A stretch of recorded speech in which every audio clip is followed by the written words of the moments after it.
No joo, tässä muutama kiväärin paukku ladataan, niin näin minä olen tehnyt tämän, että mä punnistin luodit ensin, kaikki, että ne on samanpainoisia. Okei, ja sitten myöskin hylsyt, että ne on samanpainoisia, että hylsyt vaan vaakaan ja 11,3 ja samanpainosta teen sitten sen niinku latauserään. Tässä tapauksessa teen vaan semmoisen koeerän. Tästä huomaa heti, että täällä on sitten taas painavempia hylsyjä. Sitten kun painavempi hylsy ja se on kun se on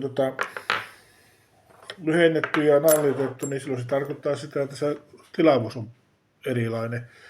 Ruutina mä oon käyttänyt nyt tässä tätä 135 ja nämä on noita. Näkyykö se missä tuo pystykorvan patruunoita.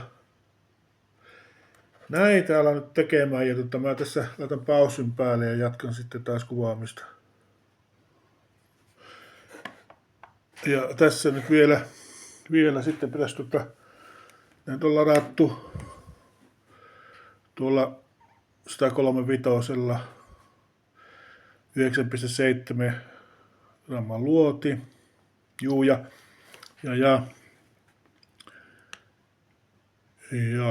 hetkinen.